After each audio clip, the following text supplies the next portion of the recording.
I step off the elevator onto the 40th floor of the Whitmore room 10 minutes early, my heels clicking against marble floors that probably cost more than my first month's rent. Chicago stretches out beyond floor-to-ceiling windows, a glittering landscape of lights against the darkening sky. The maitre d' leads me through tables of power lunches and anniversary dinners toward the far corner where my family waits. My mother spots me first, her perfectly coiffed silver hair catching the light. Her smile doesn't reach her eyes. "Oh, there she is, finally," Margaret announces, checking her watch with theatrical emphasis. I check mine. "I'm actually 10 minutes early, Mom." "Well, the reservation was for 6 sharp," she says with a dismissive wave. My stomach tightens. 5 years of estrangement supposedly ended with this dinner, this chance to reconnect. I'd spent hours deciding what to wear, settling on a simple black dress that wouldn't give her anything to criticize. The invitation had come unexpectedly last week, Margaret's voice unusually solicitous on the phone. "Heather, darling, we simply must catch up. The whole family misses you terribly," she'd said, though the frost in her tone suggested otherwise. "Do dress appropriately for once. It's a special occasion." I approach the table where Derek, my cousin, sits with his wife Madison. Uncle Robert and Aunt Patricia complete the circle. 5 place settings gleam under soft lighting. 5. I stop, the realization washing over me like cold water. There's no chair for me. Derek looks up, flashing that familiar smirk I've known since childhood. "Oh, look who decided to grace us with her presence." He gestures around the table. "This table is for real family." My face burns. For a moment, I consider turning around and walking straight back to the elevator. Instead, I spot an empty chair at a nearby table, walk over, and drag it across the floor. The scraping sound cuts through ambient conversation. 5 pairs of eyes watch me without offering help. "You could have asked the server," my mother murmurs as I position the chair between her and Aunt Patricia. I sit down, spine straight. I've learned to take care of myself. Derek turns to Madison, his voice carrying just enough to ensure I hear. "We just closed on that lake house I was telling you about, the one with the private dock." Madison's diamonds catch the light as she touches his arm. "Darling, remember what the decorator quoted for those Italian marble countertops?" Their eyes flick toward me, gauging my reaction. I've seen this performance before, the pointed display of wealth, the subtle reminder that I'm the family disappointment who chose independence over the family business. I take a sip of water, considering my response. "Actually, I've been meaning to tell everyone. Meridian Solutions just finalized our Boston expansion. We're hiring 30 new Parisian." "Nobody wants a TED Talk during dinner, Heather," Derek interrupts, chuckling. "Some things never change." My fingers, which had been fidgeting with my napkin, suddenly stop. I notice the pattern forming around me, the strategic seating arrangement, the calculated comments. This isn't a reconciliation dinner. It's theater, and I'm meant to play a specific role. "So," Aunt Patricia chirps, "we must tell you about our Mediterranean cruise. The yacht was absolutely divine. Remember that little restaurant in Santorini?" Uncle Robert adds. "The one with the view?" My mother nods enthusiastically. "Oh yes, when we all went last summer. All of them. Last summer." No invitation had come my way. I observe them now with new clarity, their overloud laughter, their formal attire, the way they seem to be performing wealth rather than enjoying a family dinner. Madison's new designer bag sits prominently displayed on an empty chair. Derek orders the most expensive scotch without glancing at the price. I pick up the heavy linen menu, scanning prices that would make most people flinch. That's when I understand completely. This isn't about reconnection. This is a trap. And they expect me to pay for it. I watch Madison lean toward Derek, her diamond earrings catching the light as she whispers something against his ear. Her eyes flick toward my purse resting beside my chair, and Derek nods with that smirk I've known since we built sandcastles at my grandfather's lake house. The same smirk he wore when he buried my favorite doll in the sand and pretended not to know where it went. "Excuse me," I say, rising from my borrowed chair. "I need to freshen up." No one acknowledges my departure. Margaret simply continues her story about the golf tournament at their country club last month. The restroom is mercifully empty, its marble countertops and gold fixtures a testament to the restaurant's exclusivity. I brace my hands against the cool surface, meeting my own eyes in the mirror. "You knew this wasn't going to be a reconciliation," I tell my reflection. "So why are you surprised?" The door swings open, and 2 servers enter, their conversation halting briefly when they notice me. "Sorry." the younger one says, moving toward the stalls. It's fine, I respond, reapplying my lipstick with a steady hand. They resume their conversation, voices lowered but still audible in the small space. Table 42 is the one that pre-ordered the Chateau Margaux, the older server says. The gentleman specifically requested your most expensive bottles. For the whole table? That's what he said. Some family celebration thing. I press my lips together, the pieces clicking into place. Table 42, our table. When I return, everyone has menus open except Derek, who's swirling amber liquid in a crystal tumbler. The waiter hovers nearby with a bottle of wine that probably costs more than my monthly car payment. You missed the wine selection, Margaret says, her wedding ring catching the light as she fidgets with it. Derek chose something special. I'm sure he did, I reply, taking my seat. Uncle Robert clears his throat. The sea bass with the truffle sauce looks excellent. I think I'll have the Wagyu, Aunt Patricia adds. When in Rome, right? Madison, without looking up from her menu, slides her designer clutch to a more visible position on the table. I've been eyeing this Hermes bag for months, she says to no one in particular. But with the way our investments are going, I might have to wait. The market's been brutal, Derek adds, his voice dripping with practiced concern. Lost 30% on that tech startup I mentioned last year. Took a real hit. The waiter returns to take our orders. I opt for coffee. Just coffee. That's all? Margaret asks, her eyebrows rising toward her silver hairline. You're not hungry? I had a late lunch. I lie. Margaret's face tightens with disapproval. Well, I'm having the lobster. Doctor says I need more omega. 3 for my health issues. Health issues? I ask. Nothing serious, she says, though her tone suggests otherwise. Just some tests. Very expensive tests the insurance won't cover. Derek nods solemnly. Family's what matters when health scares happen. Supporting each other through thick and thin.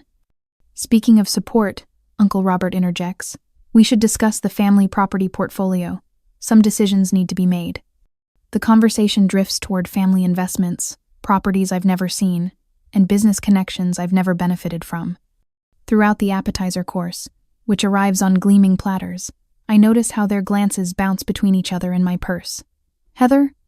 Derek says, leaning forward with his elbows on the table. You've been blessed with this unexpected success, but remember where you come from. Family responsibilities don't disappear just because you've made something of yourself. Madison nods. We've always believed in supporting each other. Except when I lived in my car for 3 months after starting my business. Except when I asked for a small loan to make payroll during that first brutal winter. Except every single time I needed actual support, rather than judgment. I should check on something, I say, standing abruptly. Excuse me. I walk directly to the maitre d', a tall man with a precisely trimmed beard. Excuse me, I say quietly. I have a question about tonight's reservation. He recognizes me from our table. Yes, miss. Reynolds. I'm curious who made this reservation, and whether there are any payment arrangements already in place. His professional mask slips for just a fraction of a second. Mr. Whitfield made the reservation, madam. He indicated that the final bill should be presented to. He pauses, checking his tablet. To you. I see. The confirmation lands like a stone in my stomach, though I'd already guessed the truth. And did Mr. Whitfield happen to mention the anticipated total? The maitre d' hesitates. I believe the pre-selected wine alone is nearly $800 per bottle, Miss Reynolds. I nod, keeping my face neutral, though my heart pounds against my ribs. Thank you for the information. As I walk back toward the table, watching Derek laugh too loudly at something Uncle Robert has said, the lobster shells piling up on Margaret's plate, I face a decision point. Should I confront them immediately about their scheme, or play along until the end to see how far they'd go? Exposing them now might avoid the worst of it, but letting it unfold would finally show me who they truly were.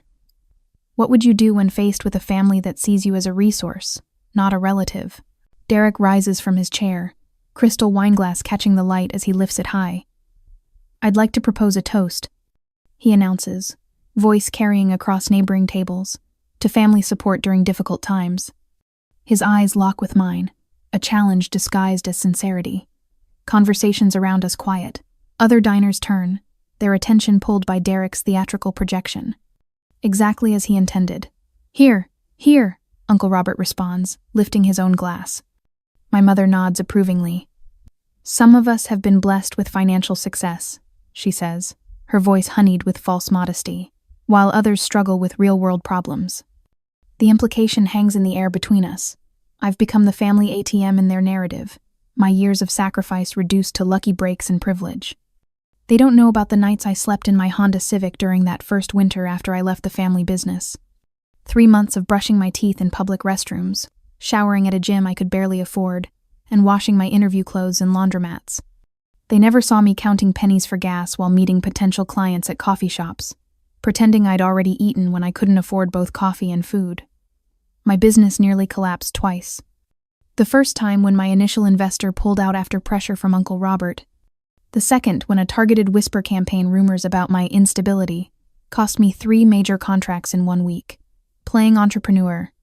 My mother called it whenever anyone asked about my absence from family functions. For 5 years, I built Meridian Solutions without a safety net. No family loans, no connections, no co-signers on leases. Another bottle of the Bordeaux, Derek tells the server with a dismissive wave. And perhaps the lady would like something other than coffee? He gestures toward me, eyebrows raised in mock concern. The coffee is perfect. Thank you, I tell the server. As she refills my cup, she leans close, voice barely audible. Your coffee's on me, she whispers, before straightening up and moving away. That small kindness from a stranger recognizing the dynamic at this table when my own family refuses to straighten my spine. The table falls into uncomfortable silence as they await my reaction to Derek's toast. I take a slow sip of my free coffee, letting the moment stretch. Madison fidgets with her bracelet. The lobster here is divine, she finally offers. Absolutely worth every penny. Aunt Patricia agrees, eyes darting toward me. The rest of dinner passes in a blur of extravagant orders. Seafood towers, aged steaks, wine pairings with each course. Every selection made with deliberate glances in my direction. When the leather-bound folder arrives, the server hesitates for only a moment before Derek gestures toward me. Miss Reynolds will be handling this. The folder lands in front of me with a soft thud. I open it slowly, unsurprised by the total, $1,850. Derek leans back in his chair, one arm draped casually over the back. You don't mind covering it, right? You're the success story here. His smile doesn't reach his eyes. We're so proud. 5 pairs of eyes watch me, expectant, waiting. I close the folder and set it aside. I'm not your bank. My mother's laugh sounds brittle. Heather, darling, it's just dinner. No, I say, my voice steadier than I feel. It's a test, a performance, and I'm done auditioning for a role in this family. The revelation washes over me with startling clarity. I don't need their approval. I don't need their connection. The emptiness I've felt wasn't from their absence. It was from trying to fill myself with their validation. You can't be serious. Derek sputters, his confidence slipping for the first time tonight. My mother attempts nervous laughter. Let's not make a scene, dear. Madison glances around, clearly uncomfortable but still waiting for me to capitulate, to behave as expected. My mind flashes to last Tuesday. My team staying until midnight, ordering pizza and working through projections for the Boston expansion. Raj bringing his grandmother's homemade chai at 10 p.m. because sugar and spice solve everything. Tara insisting we take dance breaks every hour to stay fresh. People who value my brain, my drive, my character, not my wallet, their genuine support gave me this moment. The strength to finally draw the line. I reach into my purse and pull out a $10 bill. Enough for my coffee and a generous tip for the server who saw me. Under the table, I type a quick text to my driver. Front entrance. Now. You ordered it, I say, standing up and placing the bill beside my untouched water glass. You pay for it. Derek's face darkens as I push back my borrowed chair. You can't just... I can, I interrupt, reaching for my coat. And I am. The maitre appears at my elbow, concern etched across his professional demeanor. Is everything all right, Miss Reynolds? Perfect timing, I say, loud enough for the table to hear. My driver is waiting out front, and these lovely people, I gesture to my stunned family, will be settling their bill shortly. I feel 5 pairs of eyes burning into my back as I walk away, shoulders straight, heels clicking against marble with each step toward freedom. I walk toward the exit with measured steps, the rhythm of my heels against marble, a steady drumbeat of resolve. Behind me, chairs scrape against the floor and urgent whispers erupt. I don't turn around. The maitre d' notices my approach, his professional smile faltering as he reads something in my expression. "Thank you for your service tonight." I tell him, maintaining eye contact. "The staff was excellent." He nods, understanding the subtext. "Is everything all right, Miss Reynolds?" "It will be." I continue toward the elevator without breaking stride. From the dining room comes the sound of raised voices, Derek's distinct above the others. She can't just walk out. But I can, and I am. The elevator doors slide open, and I step inside, pressing the button for the lobby. As the doors begin to close, I catch a glimpse of Derek rushing toward me, his face flushed with anger. Too late. The doors shut, and for 20 seconds I have blessed silence. In the lobby, I check my driver's message. He notifies, 2 minutes away. Perfect timing. I push through the revolving doors into the cool Chicago evening, the city lights reflecting off the glass towers surrounding me. Freedom is 2 minutes away. "Heather!" Derek's voice cuts through the night air as he bursts through the doors behind me. "You think you're better than us now, don't you?" His words are loud enough that several patrons waiting for their cars turn to watch. A couple pauses their conversation, the woman's eyebrows rising as she takes in Derek's aggressive stance. "Keep your voice down," I say quietly. "Or what?" He snarls, stepping closer. "You'll run away again? That's what you're good at, isn't it? Running from family responsibilities." A valet attendant glances our way, then speaks quietly into his radio. Derek doesn't notice, too focused on his performance. "All these years building your precious company while Mom struggled with medical bills. While I lost everything in that investment, you never once offered to help." The couple is openly staring now. The woman whispers something to her companion, who nods with disapproval directed at Derek. As Derek's words hang in the night air, I consider my options. Should I explain how hard I'd worked while they dismissed me? Or was it finally time to walk away without justifying myself? What would you do? Defend your success or let your actions speak for themselves? Before I can decide, my car pulls up to the curb, black, understated, professional. My driver, Thomas, steps out and opens the rear door without a word. The timing couldn't be more perfect. Derek blinks, momentarily thrown off his script. He expected me stranded, vulnerable to his pressure. Instead, I have an escape route. "Miss Reynolds." A deep voice joins our standoff. The restaurant's security officer approaches, his posture relaxed but purposeful. "Is this gentleman bothering you?" Derek sputters. "This is a family matter." "Yes, he is," I answer calmly. The security officer positions himself between us. "Sir, I'll have to ask you to step back." "Do you know who I am?" Derek demands, his carefully cultivated image cracking under pressure. "Someone causing a disturbance outside our establishment," the officer replies evenly. Thomas stands by the open car door, waiting.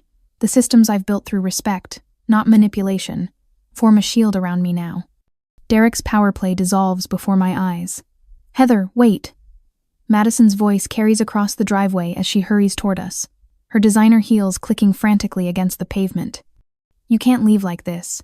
Your mother's medical bills, she didn't want to tell you how serious it island." The desperation in her voice might have worked once. Now it sounds rehearsed, hollow. "Margaret needs those treatments," Madison continues, lowering her voice to seem confidential, though it's clear she wants the bystanders to hear. She's too proud to ask directly. As if summoned, my mother appears at the restaurant entrance. Unlike Derek and Madison, who charged after me, Margaret moves slowly, her eyes fixed on the ground. She doesn't approach, doesn't join their performance. Instead, she hovers at the periphery, her complicity in their scheme evident in her refusal to meet my gaze. The trio's coordinated manipulation becomes transparent under pressure. Madison playing the concerned in-law, Derek, the aggressive enforcer, Margaret, the silent victim. Thomas clears his throat softly, a gentle reminder that I have a choice: stay and engage or leave on my terms. I take a step toward the car, feeling lighter with each inch of distance I put between myself and their schemes. Margaret steps forward, her shoulders hunched in a way I've never seen before. Her hands tremble as she reaches toward me, stopping just short of making contact. "Heather, please," her voice cracks. Family should support each other through hard times. Your father would have wanted— Don't. The word cuts between us like glass. Don't use Dad to manipulate me.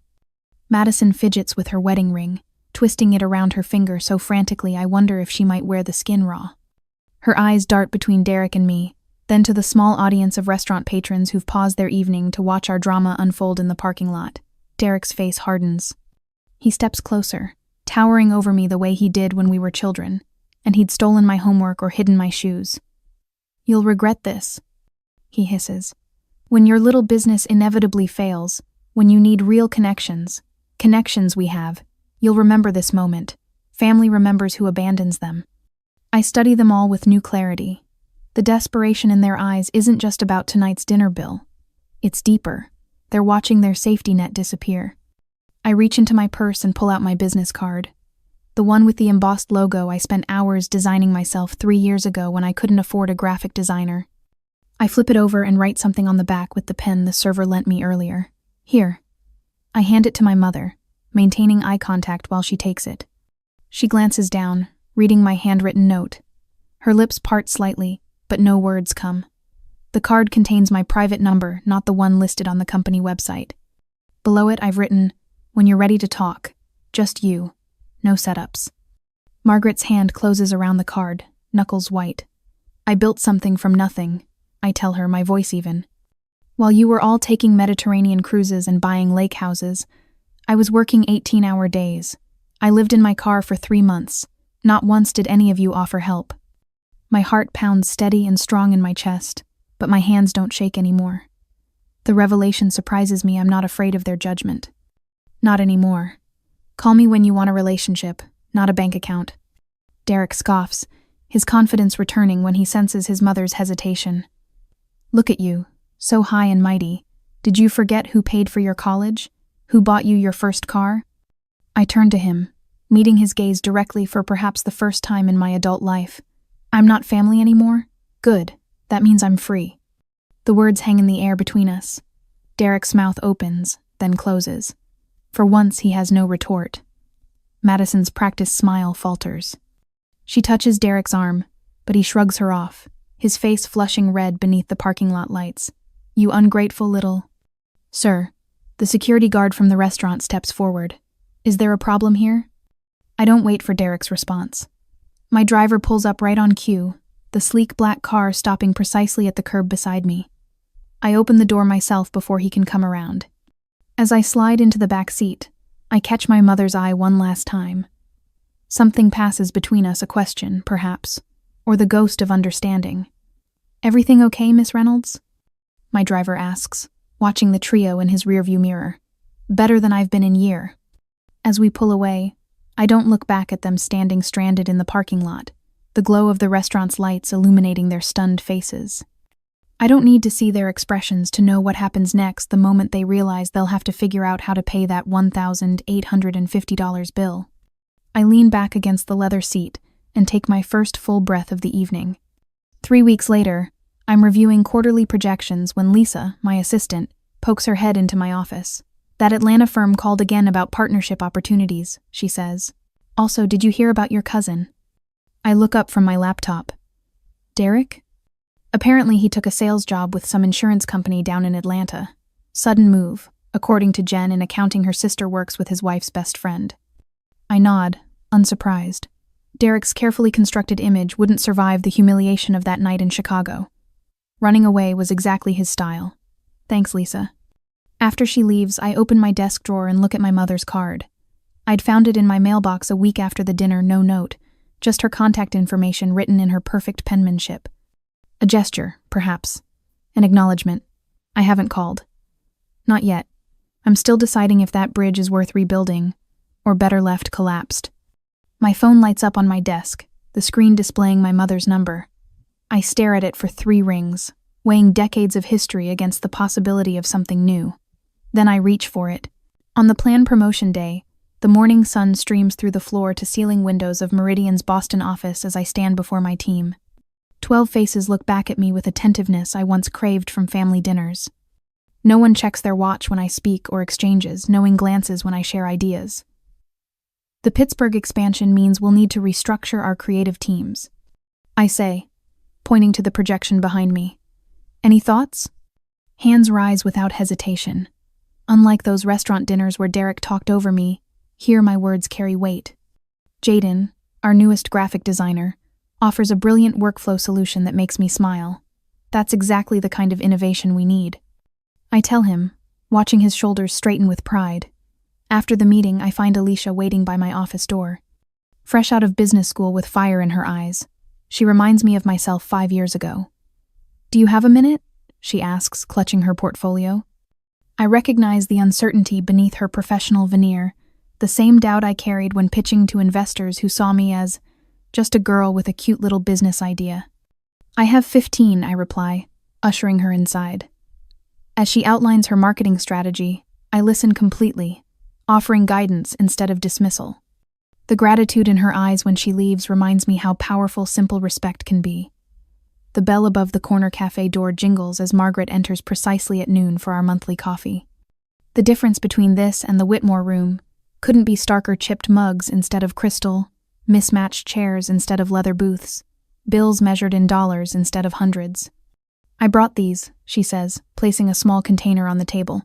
"Your father's recipe." The brownies are slightly lopsided, the chocolate a bit uneven. Nothing like the perfect desserts she once insisted on presenting to guests. This imperfection feels like truth between us. "You baked?" I ask, remembering how cooking was always beneath her, something delegated to caterers. "The book club ladies say I'm not half bad." She smiles, a genuine expression I'm still getting used to, though I burned the first 2 batches. When the server brings our coffees, Margaret reaches for her wallet first. It's a small gesture that speaks volumes about our recalibrated relationship. "I've got it," I say, but without the tension such words once carried. "Next time," she agrees, without the expectation that once poisoned such exchanges. 2 weeks later, string lights twinkle in my backyard as friends and colleagues gather around the picnic table laden with potluck dishes. My birthday celebration is nothing like the stuffy affairs my family once insisted upon. Jaden raises his glass. "To Heather, who taught me that leadership isn't about having the loudest voice but the most attentive ears." I smile, letting my eyes sweep across these faces, people who chose to be here, bringing their authentic selves along with their signature dishes. "To chosen family?" I respond. "The ones who show up with respect." The evening ends with Margaret and me walking along the lake path near my home, the water catching moonlight and ripples. "I start at the bookstore next Tuesday," she says. "Part-time, but it feels good to have something that's mine." "We're breaking ground on the Pittsburgh office next month," I reply, watching her nod with genuine interest rather than comparison. She stops, touching my arm lightly. I'm glad we found our way back to each other. The Margaret who stands before me now bears little resemblance to the woman who once judged my every decision. Her growth mirrors my own. "Family isn't who you're born to," I tell her. "It's who shows up with respect." As we walked along the shore, I wondered if some relationships are worth rebuilding on new terms, while others are better left behind. In your life, how do you decide which bridges to repair and which to let wash away with the tide?